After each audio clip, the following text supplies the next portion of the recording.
تو اللہ کے نبی نے مسجد کو کیا کہا؟ جنت کا باغ قرار دیا۔ ہم سب جنت میں جانا چاہتے ہیں، وہ جنت جی مرنے تو بعد اسی جیندے جی اسی جنت پیر رکھنے واسطے بھی تیار نہ ہو، سارے کو ٹائم ہی کوئی نہیں، مسجد میں آنے کے لیے ہمارے پاس وقت ہی نہیں ہے، اس جنت میں جانا چاہتے ہیں سارے۔ تو میرے بھائیوں یاد رکھنا، اس جنت میں آئیں گے نا انشاءاللہ وہ جنت میں مل جائے گی۔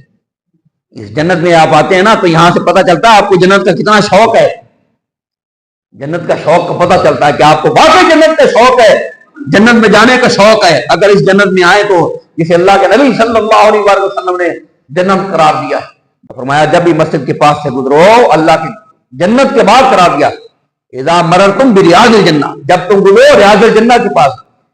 آپ جانتے ہیں کہ نبی پاک صلی اللہ علیہ وسلم نے فرمایا جسے مرتا اللہ کے نبی کی ہاں میرے ممبر اور میرے گھر کے درمیان یہ جو حصہ ہے، اللہ کے نبی نے فرمایا صلی اللہ علیہ وسلم یہ ریاض الجنہ ہے، وہاں پر آپ جا کے دیکھیں۔ اب تو خیر انہوں نے ڈیجیٹل کام کر دیا، پہلے جب میں گیا میں نے دیکھا وہاں پر بھائی ریاض الجنہ کی صدقے کے بڑھ جاؤ۔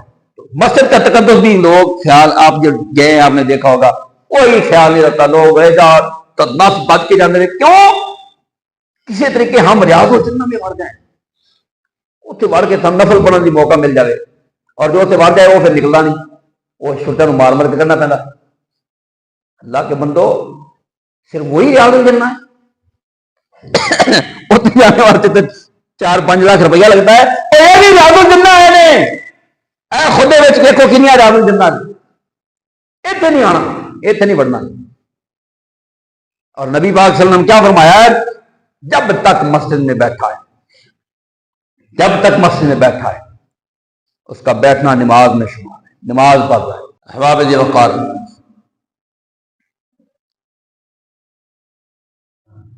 دین کا بیان کرنا یہ ایک فریضہ ہے جو کہ پوری امت مسلمہ کے افراد پہ لاگو ہوتا ہے۔ نبی کریم صلی اللہ علیہ وسلم فرمایا بلغوا عنی ولو آیہ، ایک بات بھی ہو تو میری طرف سے اس کو آگے پہنچا دو۔ اللہ تعالی ہمیں توفیق عطا فرمائے، ہم دین کے طالب علم اپنے آپ کو سمجھیں اور دین کے علم کی قدر کریں اور اس کو ہر وقت حاصل کرنے کے خیال میں اور دھیان میں رہیں۔ جو بات معاشرے میں ضروری لگتی ہے، مجھے نظر آتی ہے، جس کی ضرورت محسوس کرتا ہوں وہ بیان کرتا ہوں،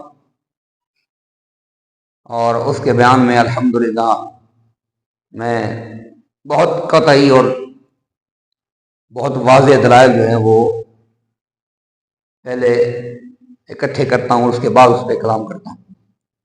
اللہ رب العالمین احکم الحاکمین ہمیں ہمارے سینے کو، دل کو دین کے علم کے لیے کشادہ فرمائے۔ نبی کریم صلی اللہ علیہ وسلم فرمایا من یرد اللہ بہ خیرا یفقہہ فی الدین، اللہ تعالیٰ جس کی بھلائی کا ارادہ فرماتا ہے اس کو دین کی سمجھ نصیب فرماتا ہے، اور اس کے دل کو اللہ تعالیٰ دین کے لیے کھول دیتا ہے۔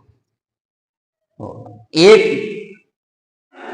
جو خامی اور کوتاہی ہمارے اندر ایک بہت بڑی چلی آ رہی ہے وہ یہ ہے کہ مسجد جو ہوتی ہے اس کی کوئی حقیقت، کوئی حیثیت، کوئی اہمیت ہماری نظروں میں نہیں ہے۔ ہم یہ سمجھتے ہیں کہ مسجد میں آ گئے تو کیا ہے، نہیں آئے تو کیا ہے، مسجد میں آنے سے کون سی ایسی خصوصیت ہے جو ملتی ہے؟ نماز ہے جتنے پڑھو ہو جاندی ہے، بننے سے پڑھ لو تاں بھی ہو جاندی ہے، گھر پڑھ لو تاں بھی ہو جاندی ہے، میدان میں پڑھ لو تاں بھی ہو جاندی ہے۔ تو یہ ہمارے ذہن میں موجود ہے ایک بات، دین میں مسجد کو ایک مرکز کی حیثیت حاصل ہے، مسجد کو دین میں مرکزی حیثیت حاصل ہے۔ اس لیے رسول اللہ صلی اللہ علیہ وسلم کے مبارک دین میں اللہ تعالیٰ نے پوری روئے زمین کو امت کے لیے پاک کیا اور نماز کے لیے موزوں اور جائز قرار دیا، لیکن مسجد کی اہمیت ختم نہیں ہوئی۔ حالانکہ پہلی امتیں جو تھیں ان کے لیے عبادت کے مخصوص مقامات ہوا کرتے تھے، جیسے ہمارے لیے مسجدیں ہیں، ان کے لیے حکم یہ تھا کہ ان عبادت کے مقامات کے علاوہ کہیں ان کی عبادت ہوتی ہی نہیں تھی۔ ہمیں یہ چھوٹ دی گئی ہے کہ اگر کوئی ایسی مجبوری بن جائے، ضرورت آن پڑے، آ نہ سکتا ہو مسجد میں، تو نماز ادا کر لے، ورنہ مسجد کی اہمیت اپنی جگہ پہ وہیں قائم ہے۔ اس لیے اللہ کے نبی صلی اللہ علیہ وسلم نے مسجد کی شان بیان کرنے کے لیے بے شمار ان گن احادیث صحیحہ، حدیثوں کی کتابیں بھری پڑی ہیں کہ اللہ کے نبی صلی اللہ علیہ وسلم جان مسجد کی اہمیت کو بیان فرمایا۔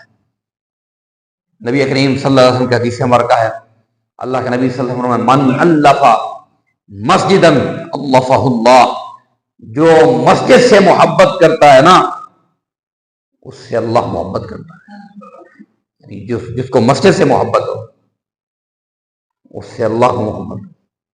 اور اللہ کے نبی صلی اللہ علیہ وسلم نے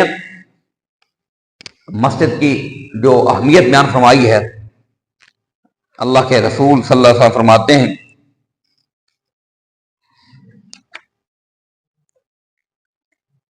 کہ جو بندہ اپنے گھر سے وضو کرے،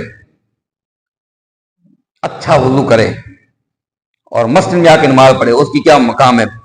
نبی کریم صلی اللہ علیہ وسلم فرماتے ہیں صلاۃ الرجل فی الجماعۃ تضعف علی صلاته فی بیتہ وفی سوقہ 25 درجۃ، جو بندہ گھر میں ادا کرتا ہے نماز، یا مسجد میں یا بازار میں نماز ادا کرتا ہے، یا کہیں بھی نماز ادا کرتا ہے، فرمایا مسجد کی نماز ادا کرنا 25 گنے درجہ میں بڑھ کے ہے، 25 گنا ثواب زیادہ ہے۔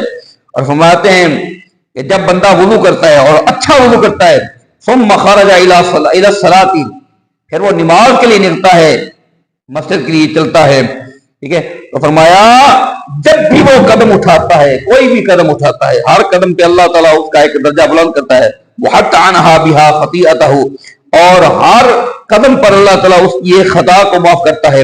پھر آگے فرمایا اللہ کے نبی نے فرمایا فَإِذَا صَلَّى، جب وہ نماز ادا کرتا ہے، جب نماز ادا کرتا ہے تو کہتے ہیں لم تزل ملائکۃ تصلی علیہ، جب تک وہ نماز پڑھتا رہتا ہے اللہ کے فرشتے اس پر صلوات بھیجتے رہتے ہیں۔ جب باہر پڑھتا ہوں دیتے نہیں، گھر نماز پڑھتا ہوں دیتے نہیں، مسجد میں، یہ مسجد کی شان ہے کہ جب مسجد میں آتا ہے ایک بندہ چل کے، مسجد میں جب بیٹھتا ہے نماز پڑھتا ہے، وہ نماز پڑھتا ہے اللہ کے فرشتے اس پہ سلام پڑھتے ہیں، اور آگے فرمایا ما دام فی مصلاہ، جب تک وہ نماز میں رہتا ہے اس کے لیے فرشتے درود پاک پڑھتے رہتے ہیں اور دعا کرتے ہیں۔ دعا کیا کرتے ہیں؟ اللہم صلی علیہ اللہم ارحمہ، اور کہتے ہیں اللہ اپنے اس بندے پہ رحمت فرما اور اپنے اس بندے پر درود فرما۔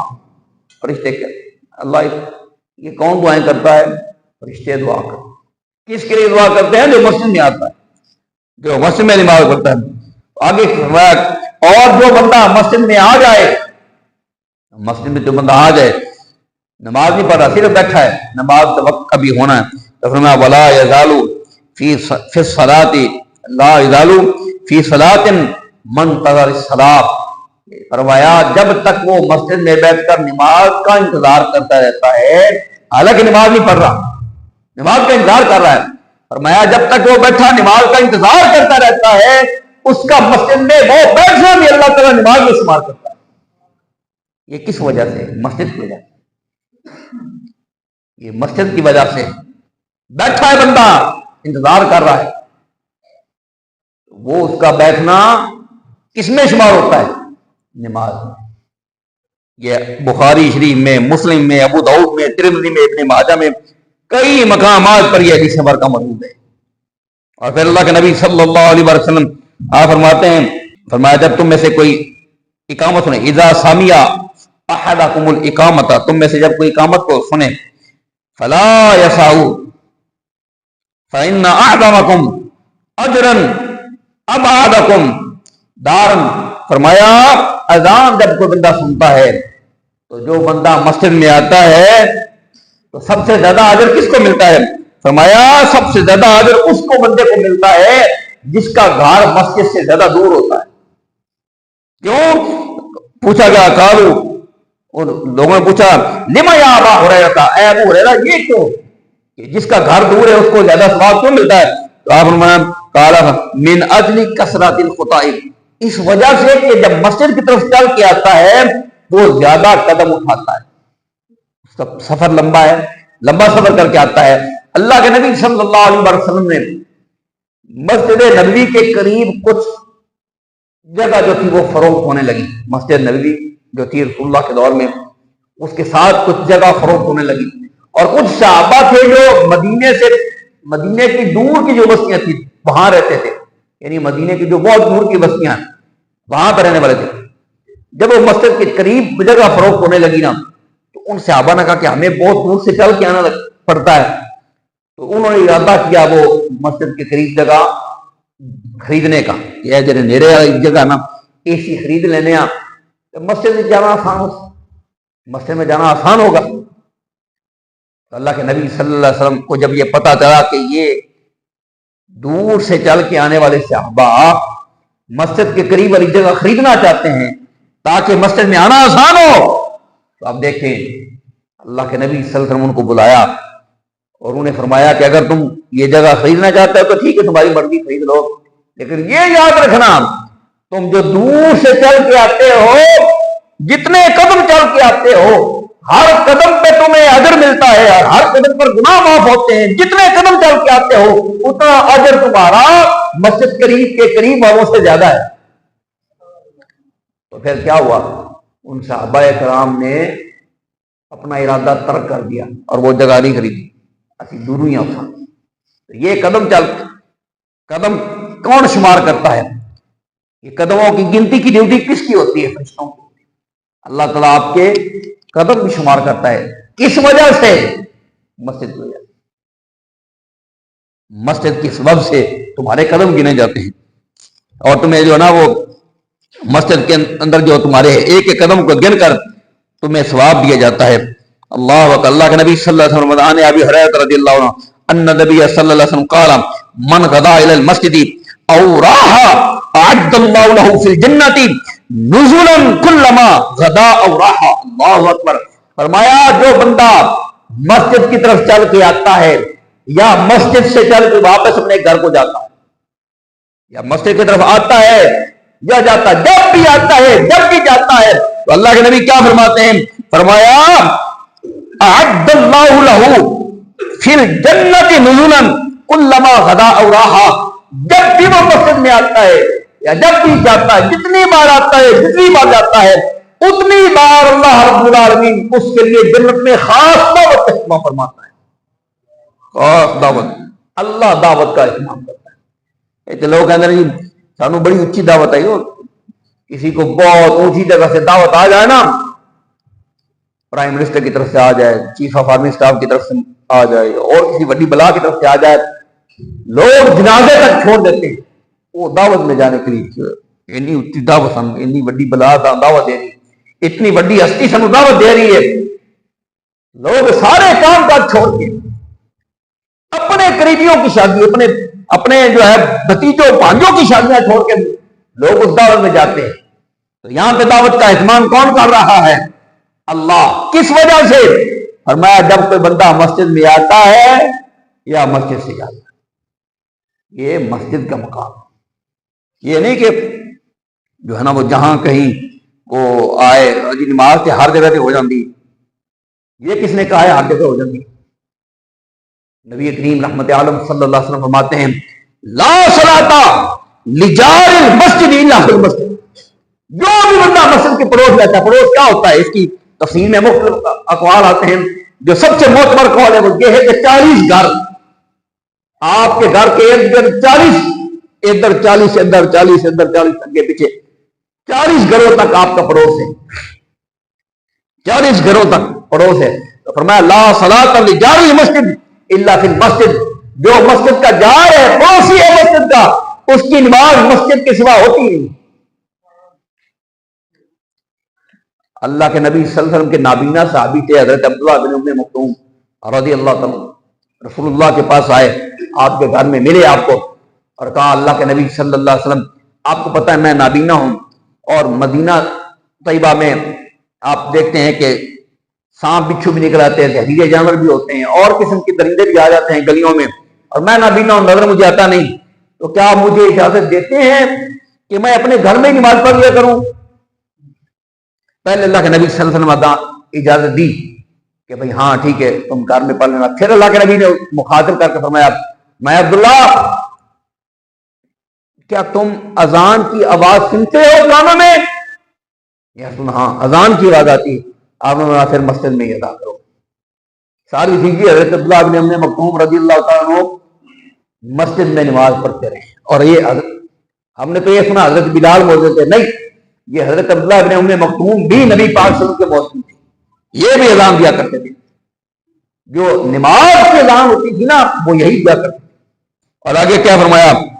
ان بریدہ تھا، حضرت بریدہ اپنی اللہ کے گھر کے اخراجات کے لیے خدمت فرمائیے، اللہ قبول فرمائے۔ حضرت بریدہ رضی اللہ عنہ روایت ہے، فرماتے ہیں ان النبی صلی اللہ علیہ وسلم قال بشر المشائین فی الظلم الی المساجد بالنور التام یوم القیامہ۔ فرمایا اللہ کے نبی صلی اللہ علیہ وسلم فرمایا خوشخبری سنا دو ان لوگوں کو جو اندھیری راتوں میں چل کے اللہ کے گھروں کی طرف مساجد کی طرف آتے ہیں، اندھیری رات میں چل کے آتے ہیں۔ اب تو گلیاں روشن ہیں، بجلی لگی ہوئی ہے، مسجدوں کے اندر بھی بجلیوں کا اہتمام ہے، تو آپ تصور کریں اس دور میں جب بجلی نہیں ہوتی تھی، چراغ بھی ہر بندہ نہیں افورڈ کر سکتا تھا، کوئی جلاتا تھا وہ بھی گھر میں، گلیوں میں کون لگاتا تھا لائٹنگ؟ کوئی نہیں لگاتا تھا۔ اب تو گلیوں میں بھی لائٹنگ موجود ہوتی ہے۔ فرمایا جو اندھیری راتوں میں چل کے اللہ کے گھر کے گھروں کے مسجدوں کی طرف آتے ہیں، فرمایا قیامت کے دن ان کو نور تام کی بشارت دے دو، ان کے لیے نور ہی نور ہوگا، قیامت کے دن ان کے لیے نور ہی نور ہوگا۔ ایک اور حدیث مرتا آپ حضرات کے نا گوشت گزار کرنی، اللہ کے نبی صلی اللہ علیہ وسلم نے فرمایا، یہ تو میرا موبائل کار رہ گیا، چلو والا بھی نارے رہ گیا۔ اللہ کے نبی صلی اللہ علیہ وسلم فرماتے ہیں، زبانی سنا تو زبانی بھی یاد ہے الحمدللہ، حدیث مبارکہ مجھے اللہ کے حبیب صلی اللہ علیہ وسلم میں حدیث مبارکہ موجود ہے۔ اللہ کے نبی صلی اللہ علیہ وسلم نے فرمایا اذا مررتم بریاض الجنۃ فارتعوا، جب تم جنت کے باغوں کے پاس سے گزرو، جنت کے باغوں کے پاس سے باغ جنت کا، تو اس میں سے کچھ کھا پی لیا کرو، کھایا پیا کرو۔ تو صحابہ اکرام علیہ رضوان نے پوچھا اللہ کے نبی صلی اللہ علیہ وسلم ریاض الجنہ سے کیا مراد ہے؟ قالوا ومن ریاض الجنہ یا رسول اللہ، اللہ کے رسول جنت کا باغ اس سے مراد کیا ہے؟ قال المساجد، اللہ کے نبی صلی اللہ علیہ وسلم مسجد اللہ کے جنت کا باغ ہے، یہ مسجد اللہ جنت کا باغ۔ آپ میں سے ہم میں سے کون بندہ ہے جو جنت میں نہیں جانا چاہتا؟ ہر بندہ چاہتا ہے میں جنت میں جاؤں۔ او جنت جو نہ دیکھی ہے، جس کے بارے میں نہ ہمیں کوئی معلومات ہیں زیادہ، ہم نے سنی ہے صرف رسول اللہ صلی اللہ علیہ وسلم سے، اور یہ تو وہ جنت ہے جو اللہ کے نبی نے بیان فرمایا ہے ہمارے سامنے، آنکھوں کے سامنے، جنت کو بات کرا دی اللہ کے نبی نے مسجد کو، اور یہ فرمایا کہ جب اس کے پاس سے گزرو ایویں نہ لگ جایا کرو جس طرح اور بلڈنگیں ہوتی ہیں اس کے پاس سے گزر جاتے ہیں، بلکہ میں نے دیکھا ہے کہ بلڈنگ بہت کوئی اچھی خوبصورت بنی ہوئی، لوگ اس میں بڑی دلچسپی لیتے ہیں، بڑے غور سے اس کو دیکھتے ہیں۔ تو اللہ کے نبی نے مسجد کو کیا کہا؟ جنت کا باغ قرار دیا۔ ہم سب جنت میں جانا چاہتے ہیں، وہ جنت جی مرنے تو بعد اسی جیندے جی اسی جنت پیر رکھنے واسطے بھی تیار نہ ہو، سارے کو ٹائم ہی کوئی نہیں، مسجد میں آنے کے لیے ہمارے پاس وقت ہی نہیں ہے، اس جنت میں جانا چاہتے ہیں سارے۔ تو میرے بھائیوں یاد رکھنا، اس جنت میں آئیں گے نا انشاءاللہ وہ جنت بھی مل جائے گی۔ اس جنت میں آپ آتے ہیں نا تو یہاں سے پتہ چلتا ہے آپ کو جنت کا کتنا شوق ہے، جنت کا شوق کا پتہ چلتا ہے کہ آپ کو واقعی جنت کا شوق ہے، جنت میں جانے کا شوق ہے۔ اگر اس جنت میں آئے تو جسے اللہ کے نبی صلی اللہ علیہ وسلم نے جنت قرار دیا ہے، جسے اللہ کے حبیب نے جنت قرار دیا ہے، تو فرمایا جب بھی اس جنت کے باغ کے پاس سے گزرا کرو تو اس میں سے، اب تو ہماری بھی الحمدللہ مسجد کا یہ دروازہ کھلا ہی ہوتا ہے، مسجد کھلی ہوتی ہے، لیکن دو مسجدوں میں تالے پڑ گئے ہیں، بس نماز کے 15 منٹ کے لیے کھلتی ہے، اس کے بعد تالے بند. تو لیکن ہمارا یہ الحمدللہ دروازہ کھلا ہوتا ہے. اور بھی مسجد یہاں پہ گاؤں میں کھلی ہوتی، مسجدوں کے دروازے کھلے ہوتے ہیں. تو فرمایا جب بھی مسجد کے پاس سے گزرو، اللہ کی جنت کے بعد کرا دیا، اذا مررتم بریاض الجنہ، جب تم گزرو ریاض الجنہ کے پاس. آپ جانتے ہیں کہ نبی پاک صلی اللہ علیہ وسلم فرمایا حدیث مبارکہ اللہ کے نبی کی، ہاں میرے ممبر اور میرے گھر کے درمیان یہ جو حصہ ہے، اللہ کے نبی نے فرمایا صلی اللہ علیہ وسلم یہ ریاض الجنہ ہے. وہاں پر آپ جا کے دیکھیں. اب تو خیر انہوں نے ڈیجیٹل کام کر دیا، پہلے ریزرویشن کرانی پڑتی پھر جا سکتے ہیں. پہلے جب میں گیا میں نے دیکھا وہاں پر بھائی ریاض الجنہ کی صدقے کے بڑھ جاؤ. مسجد کا تقدس بھی لوگ خیال، آپ جو گئے آپ نے دیکھا ہوگا کوئی خیال نہیں رکھتا. لوگ نس بچ کے جانے کیوں کسی طریقے ہم ریاض الجنہ میں بڑھ جائیں، اتنے بڑھ کے نفل پڑھنے کی موقع مل جائے، اور جو اتنے بڑھ جائے وہ پھر نکلنا نہیں، وہ چھوٹے مار مار کے کرنا پہنا. اللہ کے بندو صرف وہی ریاض الجنہ ہے. اتنے جانے واسطے تو 4-5 لاکھ روپیہ لگتا ہے. یہ بھی ریاض الجنہ ہے. خود دیکھو کنیا ریاض الجنہ اتنے نہیں آنا، اتنے نہیں بڑھنا. اور نبی پاک صلی اللہ علیہ وسلم کیا فرمایا ہے؟ جب تک مسجد میں بیٹھا ہے، جب تک مسجد میں بیٹھا ہے، اس کا بیٹھنا نماز میں شمار ہے. نماز پڑھ رہا ہے، مسجد میں بیٹھا ہے، نماز پڑھ رہا ہے. 2-4 منٹ اتنے ہو گئے کئی تند پیا ہونا ہے. آپ نماز میں، آپ کا یہ مسجد میں بیٹھنا مبارک ہے. اللہ کے فرشتے آپ پر درود پڑھ رہے ہیں، اللہ کے فرشتے آپ پر درود پڑھ رہے ہیں. حدیث برکہ پھر سنانی پا جاتی لوگ پھر نا، یہ بخاری مسلم ترمذی میں حدیث برکہ موجود ہے. فرمایا اللہ کے نبی نے فائدہ صلی لم تزل الملائکۃ تصلی علیہ ما دام فی مصلاہ، جب تک وہ بیٹھا رہتا ہے، نمازی نماز کے لیے بیٹھا رہتا ہے یا نماز پڑھتا رہتا ہے، اللہ کے فرشتے ان کے اوپر درود پڑھتے رہتے ہیں اور ان کے لیے دعائیں کرتے رہتے ہیں. ٹھیک ہے، تو یہاں پہ یہ ہوتا ہے حال بھائی. یہ باتیں میں اس لیے کر رہا ہوں، آج سے مہینہ ہی ہو گیا ظفر خان بن واقعی ظفر بابو نے کہ بھائی لوگ نماز بسرات پھر دیں نسنے میں، پتہ نہیں یہ ایسے لگتا ہے جیسے بھائی نا ایک بندہ جیل میں جس طرح بند ہوتا ہے، اللہ ہمارے حال پر رحمت کرے. تو جیل کا دروازہ کھول گیا تو بس نہ کوئی نماز میں بیٹھتے ہیں، نہ کوئی دعا میں مشترکہ اجتماعی دعا میں شریک ہوتے ہیں، نہ مسجد کا وہ احترام ہے. مسجد میں بیٹھے ہیں، مسجد کے اللہ کے گھر کے اندر آئے ہیں، ہم جنت کے باغ میں موجود ہیں، ہمیں اگر وہ سکون محسوس نہیں ہوتا تو بھائی اللہ کے بندو ہماری کیا ترجیحات ہے. میں اس لیے رک کے بات کر رہا ہوں. آپ یاد رکھیں یہ جو دنیا ہے نا، اس میں مسجد سے بڑھ کر افضل کوئی جگہ نہیں جہاں پہ بھاج کے آپ نے جانا ہے. ایک نماز کے کتنے جانا چاہتے ہو؟ اللہ کے نبی کی حدیث مبارکہ یہاں پہ لگے ہوئے، ہم نے ترغیب و ترہیب امام منذری کی جنہوں نے اکٹھی کی حدیثوں کے حوالے سے ساری حدیثیں اکٹھی کی. اللہ کے نبی صلی اللہ علیہ وسلم فرماتے ہیں، فرمایا احب البلاد اللہ مساجدہا، اللہ کو کائنات میں اس دنیا میں سب سے جو پسندیدہ جگہ ہیں وہ مسجدیں ہیں، مساجد ہیں. وابغض البلاد اللہ اسواقہا، اور جو سب سے زیادہ برے ٹھکانے اللہ کے نبی مبغوض مقامات ہیں. مبغوض بغض سے اس میں مفعول ہے، جو اللہ تعالیٰ کو انتہائی ناپسندیدہ مقامات ہیں وہ بازار ہیں. تم یہ بتائیے پیارو، مسیحی اسی آنے آتے مصیبت پہ ہومان تے مسیحوں نکلا نس نس کے کتنے جانا چاہیے. یعنی وہ جگہ جس کو اللہ تعالیٰ کم از کم مسجد سے بڑھ کے کوئی مقام نہیں ہے، تو یہاں سے ہم بھاگتے ہیں. کہاں جانا چاہتے ہیں؟ کتنے جانا چاہتے ہیں؟ اللہ میرے حال پہ بھی رحمت کرے، آپ کے حال پہ بھی رحمت کرے، ہم سب کے حال پہ اللہ کرم فرمائے. ہمیں یہ اہمیت سمجھنے کی توفیق عطا فرمائے مسجد میں کہ ہم کہاں پر موجود ہیں، کس کے گھر میں موجود ہیں. ہم مسجد میں موجود ہیں جو اللہ کا گھر ہے. انشاءاللہ اگلے جمعے پہ وہ حدیثیں لے آؤں گا میں آپ کے سامنے کہ اللہ کے نبی صلی اللہ علیہ وسلم فرمایا کہ جو مسجد میں آتا ہے، جو جس کے گھر میں جاتا ہے وہ اس کا زائر ہے، زیارت کرنے کے لیے گیا ہے.